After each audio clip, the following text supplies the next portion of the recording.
বিসমিল্লাহির রহমানির রহিম। আসসালামু আলাইকুম। আমি আপনাদের সাথে একটি মজার শুটকি ভর্তা শেয়ার করতে যাচ্ছি। একটি বাটিতে 2টি বড় সাইজের ফেউয়া শুটকি নিয়ে নিলাম।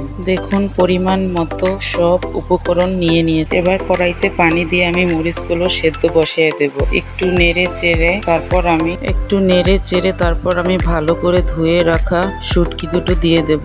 আমি গরম পানি দিয়ে ধুয়ে নিয়েছি শুটকিগুলো। আপনারা যদি শুটকি ভর্তা বানান তাহলে গরম পানি দিয়ে ধুয়ে নেবেন। তারপর আমি 2 টুকরো রসুন এবং অর্ধেক পেঁয়াজ দিয়ে দেব এবং পরিমাণ মতো লবণ। তারপর আমি নেড়ে চেড়ে এগুলোকে ভালোভাবে সিদ্ধ করে নেব। পানি শুকিয়ে না আসা পর্যন্ত চুলার ফ্লেম হাই রেখে জাল করব। এভাবে সিদ্ধ করে ভর্তা বানিয়ে একবার খেয়ে দেখেন। 2 প্লেট ভাত অনায়াসে খেয়ে ফেলা যায়। আপুরা, আপনারা দয়া করে একটু সাবস্ক্রাইব করে দেবেন প্লিজ। পরবর্তীতে নতুন কোনো ভিডিও আসলে নোটিফিকেশন চলে যাবে আপনার কাছে। এর পর্যায়ে আমি মরিচগুলো উঠিয়ে ভালোভাবে মিহি করে বেটে নেব। তারপর আমি শুটকিগুলো দিয়ে দেব। শুটকিগুলো ভালোভাবে মিহি করে বাটা হয়ে গেলে তারপর আমি পেঁয়াজ কুচি এবং রসুন কুচি নিয়ে নেব। রসুন কুচিগুলো ভালোভাবে মিহি করে বাটতে হবে, কিন্তু পেঁয়াজ কুচিগুলো একটু আদা বাটা রাখলে ভর্তার স্বাদ দ্বিগুণ বেড়ে যায় এবং খেতেও অনেক ভালো লাগে। এইভাবে সেদ্ধ করে ভর্তা একবার খেয়ে দেখেন, তেলে ভেজে ভর্তা খেতেই যাবেন না। ভর্তা বানানো হয়ে গেলে তারপর আমি ধোয়া ওঠানো ভাত 2 চামচ নেব,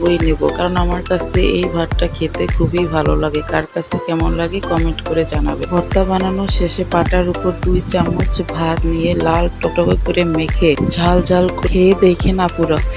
একবার এইভাবে ভর্তা বানিয়ে খেলে আপনারা প্রেমে পড়ে যাবেন। দেখুন ভর্তার কালারটা দেখে জিভে জল এসে পড়তেছে। আজকের মতো এতটুকুই। আল্লাহ হাফেজ।